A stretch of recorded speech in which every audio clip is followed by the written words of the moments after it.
আজকে সেহরি খাওয়ার জন্য উঠে পড়েছি। এখন 3:30 বাজে। আজকে হচ্ছে সেকেন্ড রমজান। তো সকলকে জানাই রমজান মোবারক। তো ভোরবেলায় তো রান্না বান্না সেরকম কিছু থাকে না, শুধু সবজিগুলো গরম করি আর ভাতটা তো হটপটের মধ্যে রাখাই থাকে, গরম করাই থাকে। আর এদিকে গ্যাসটা জ্বলছেই না। তো দেখলাম যে সিলিন্ডারটাই অন করিনি, তো আবার দেখলাম যে অন করে দিই। তো ভোরবেলায় উঠে না একটু তাড়াহুড়ো থাকে, সে সময় যদি এইসব কাণ্ড ঘটে তো ভীষণই রাগ ধরে, মানে সময়টা তো ব্যয় হয়ে যায় তার জন্য। আর খুব বেশি সময় আগে উঠি না, খাওয়ার কিছুক্ষণ আগে উঠি, তার জন্য তাড়াহুড়োটাও একদম বেশি লেগে যায়। তো একটুখানি সবজি ছিল সেটাই গরম করলাম। আমার না ভোরবেলায় সবজি খেতে ইচ্ছে করে না। এই যে ডাল মাখা করছি, আলু মাখা করছি, ডিম সেদ্ধ, এগুলোই বেশ ভালো লাগে। তো আর তার সঙ্গে একটু ঘি দিলে তো আরোই বেশি ভালো লাগে। কিন্তু ভোরবেলা আবার গ্যাস ট্যাস হয়ে যাবে, তার জন্য অ্যাভয়েড করি ঘিটা। আর এমনি সময় হলে ঘি আলু সানা ডাল মাখা তো একদম খুব ভালো লাগে খেতে। তো এইদিকে আলু মাখা আর ডাল মাখাটা করে নেবো। আর একদম দৌড়াতে দৌড়াতে গেলাম, মানে বসার পর দেখি অনেক কিছু নিয়ে আসিনি, যেমন জল নিয়ে আসিনি, লঙ্কা নিয়ে আসিনি, লবণ নিয়ে আসিনি, এরকম হতেই থাকে। তো এদিকে লবণটা নিয়ে আসিনি, আর এদিকে হাজব্যান্ডকে ডেকে দিলাম, ও এবার উঠে পড়বে। আমি একটু আগে উঠি, ও একটু পরে ওঠে, কারণ এই যে সবজি গরম করা, তারপর আলু ডাল মাখা, ডিম সেদ্ধ এগুলো থাকে, তো তার জন্য এগুলো করি, তারপর ওকে ডাকি। তো এদিকে ভালোভাবে মেখে নেবো। আর আমার না একটুখানি ঝাল ঝাল খেতে ভালো লাগে, তো তার জন্য একটু লঙ্কাটা বেশি দিয়েছিলাম। আর দেওয়ার পরে কি হয়, যখন ঘুমোতে যায় তখন দেখি হাতটা না ভীষণ জ্বালা পোড়া করে। তো এই যে আমার সেহরি একদম রেডি। তো আমি এখন ঝটপট খেয়ে নিই, খেয়ে যাব হচ্ছে ঘুমোতে, সকালবেলা আবার দেখা হচ্ছে। তো এখন সকালবেলা ওই যে সেহরি খাওয়ার পর ঘুমোতে ঘুমোতে 5টা বেজে যায়, তারপরে আবার অ্যালার্ম থাকে 6টায়, 1 ঘন্টা মতো ঘুমিয়ে তাড়াহুড়ো করে উঠে পড়তে হয়। ছেলের টিফিন বানানো, ছেলেকে রেডি করানো, ওকে ওই যে টোটোয় তুলে দিয়ে এলাম। তো এরপরে একটু নিশ্চিন্ত, মানে এরপর গিয়ে একদম সোজা ধপাস বিছানায়। এই যে আমি এখন ঘুমোবো, তো 9:30 10টা পর্যন্ত ঘুমিয়ে থাকবো, তার আগে আমি এখন আর উঠছি না।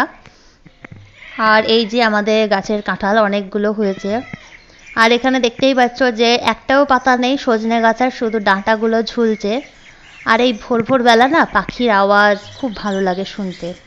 আর এই যে শিমের মাচা, আর এখনও শিম কিন্তু মাচায় ঝুলছে। তো এখন হচ্ছে দুপুরবেলা। তো যেমন বলেছিলাম 10টার দিকে ঘুম থেকে উঠবো, তেমন উঠে দুপুরের কাজবাজ করে ঝাড় দেওয়া মোছা স্নান করা সব কিছু করেছিলাম। এখন ওই 2:30 নাগাদ, 2:30 বাজে আর কি। তো 2:30 সময় এখন রান্নাঘরে এলাম, রান্না করব। তো দেখলাম যে সেদিন মা এসেছিল, কুলের একটু আচার বানিয়ে দিয়ে গিয়েছে, তো সেটা আজকে রোদ্রে দেওয়া হয়নি। আর সামনের বারান্দা নয় খুব রোদ আসে, তো এখনও 3 ঘন্টা মতো রোদ থাকবে। তো সামনের বারান্দায় করে মানে রোদে দিয়ে দেবো আচারটা, তো ভালো হবে। মানে 2 দিন 3 দিন আচারটা রোদ্রে দিলে আচারটা বেশ ভালো হয়, সেটাই তো মা বলেছে, তো সেই ফর্মুলাটাই আমি ইউজ করছি। আর ছেলেকে ঘুম পাড়িয়ে রেখে এলাম, ওর টিউশন আছে 4টের দিকে, ওকে তুলে আবার রেডি করাতে হবে। ততক্ষণ আমি এদিকে যে টুকিটাকি কাজবাজ আছে রান্না করব সেগুলো গুছিয়ে গাছিয়ে নিই, তারপর ওকে ডেকে তুলবো। মানে ওকে ডেকে তুললে ঘুম থেকে যখনই হোক একটু আদর করতে হবে, ফুসলাতে হবে, তারপর মানে ঘুমটা কাটে আর কি। তো এদিকে আমি পটল আলু সব গুছিয়ে নিয়েছি, পটল আলু করব।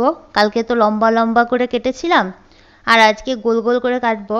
তো পটল সজনে ডাঁটা দিয়ে এখন গরমকাল বেশ ভালো লাগছে খেতে, তো তার জন্য ভাবছি যে পটলটাই করব। আর পটলটা কালকে খেয়ে নিয়েছিলাম, আর আজকে অর্ধেকটা খেয়ে নেব। মানে সঙ্গে সঙ্গে খেয়ে নিলে তার স্বাদ বোঝা যায়, আর ওই ফ্রিজের মধ্যে রেখে বাসি করে খেলে না একদম স্বাদ থাকে না। আর গরমে যেহেতু ফার্স্ট টাইম পটল উঠছে এখন, খেতে বেশ ভালো লাগবে, তো তার জন্য আর বাসি করলাম না, কালকেও খেয়ে নিয়েছি আর আজকেও খেয়ে নেব। আর এদিকে যেগুলো রান্না বান্না করব তার সব কিছু কেটে কুটে নিয়ে শেষে পেঁয়াজটাকেও একেবারে কেটে নেব। আর খুব বেশি রোজাতে না খুব বেশি খেতে ইচ্ছে করছে না, ইফতার করার পর ভাত খেতে তো একেবারে ইচ্ছে করে না, তার জন্য ওই 2টো পদই যথেষ্ট, 2টো পদই রান্না করব। তো এদিকে পটল আলুটা কেটে ভালোভাবে কিন্তু ধুয়ে নিয়েছি। তো তারপরে এদিকে হাঁড়ির মধ্যে তেল দিয়ে দিলাম আর একটুখানি পেঁয়াজ কুচোনো। তো লাল লাল হলে পটল আলুটা দিয়ে একটুখানি ভাজা ভাজা করে নিয়ে রান্না করব। আর লঙ্কাগুলো না এভাবে কাঁচির মধ্যে করে যদি চিড়ে দেওয়া হয় তাহলে হাতে ওই ঝালটা লাগে না।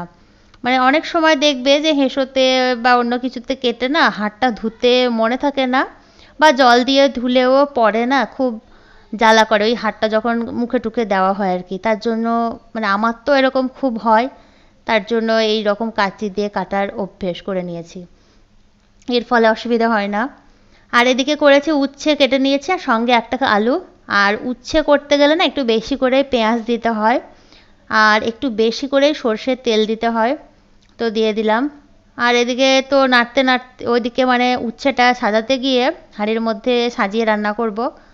তো এদিকে আবার পেঁয়াজটা একটু কালো কালো হয়ে এসেছে, ঝটপট পটল আলুটা দিয়ে এখন রান্না করে নেব।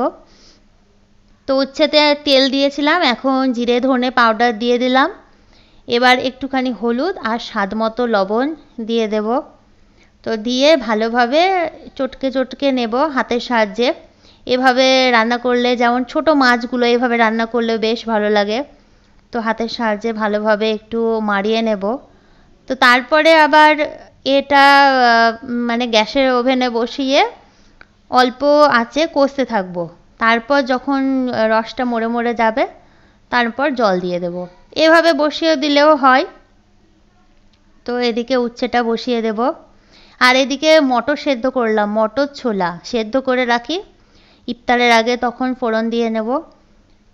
আর এদিকে না উচ্ছের মধ্যে বাটা মশলাটা দিতে ভুলে গিয়েছিলাম, মাখিয়ে রেখেছিলাম, তার আগে বাটা মশলাটা দিলে ভালো হতো, এখনও দিলেও খুব একটা ক্ষতি হবে না। তো বাটা মশলাটা দিয়ে এখন নাড়াচাড়া করব যতক্ষণ না রসটা না মরছে।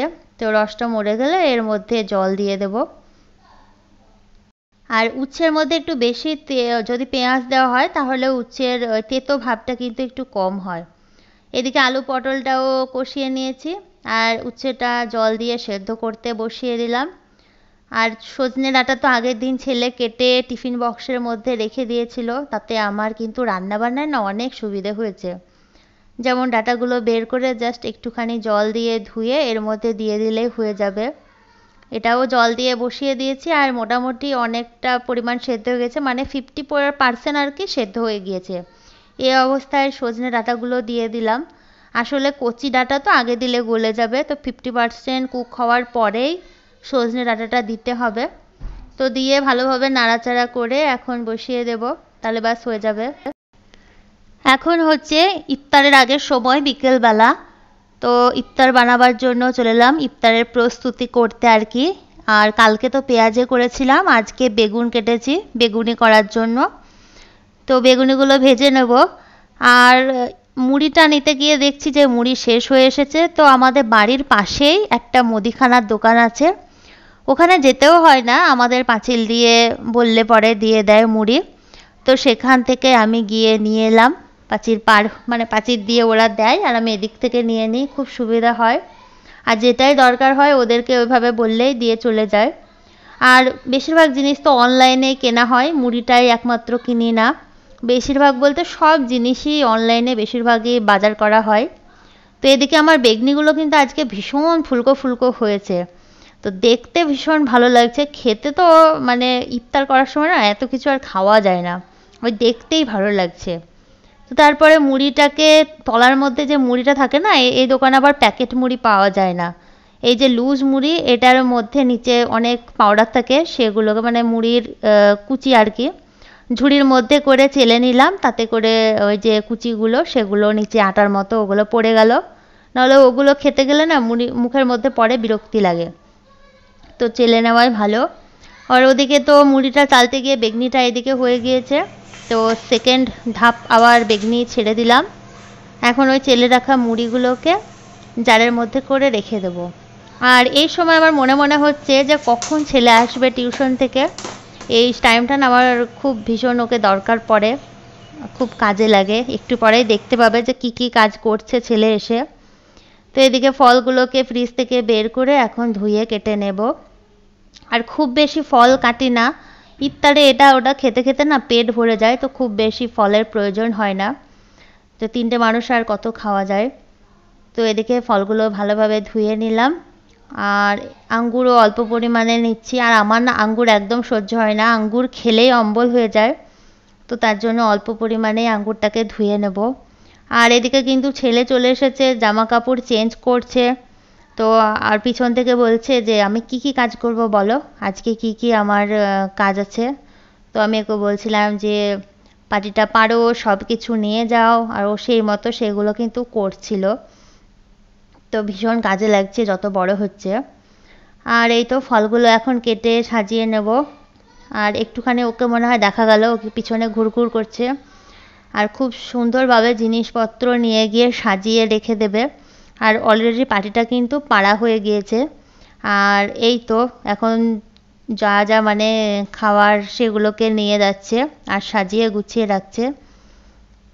তো ওর কিন্তু ভীষণ আনন্দ হচ্ছে। ছোটোবেলায় আমরাও 2 ভাই বোন এইভাবে আনন্দ করতাম, মানে কি কি নিয়ে যেতে হবে এইভাবেই ওর মতো এরকম বয়ে বয়ে নিয়ে যেতাম। ও একা তো হয়তো ওর খুশিটা একটু কম হবে, কিন্তু আমরা 2 ভাই বোন ছিলাম, আমাদের খুশিটা একটু বেশি হতো।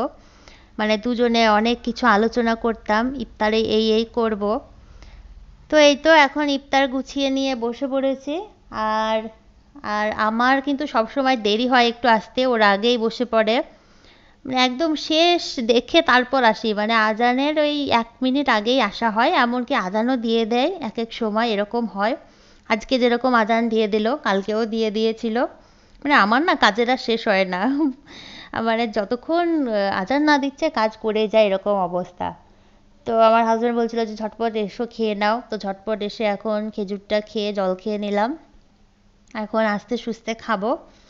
তো আজকের ভিডিওটি এই পর্যন্তই।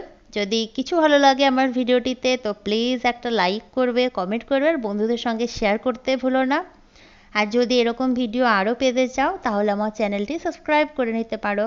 আর অবশ্যই কিন্তু লাইক কমেন্ট শেয়ার সাবস্ক্রাইব করো। আজকের মতো তাহলে ভিডিওটি এখানেই শেষ করছি, দেখা হচ্ছে নেক্সট আরও একটি ভিডিওতে। সকলে সুস্থ থাকবে, ভালো থাকবে, শুভরাত্রি।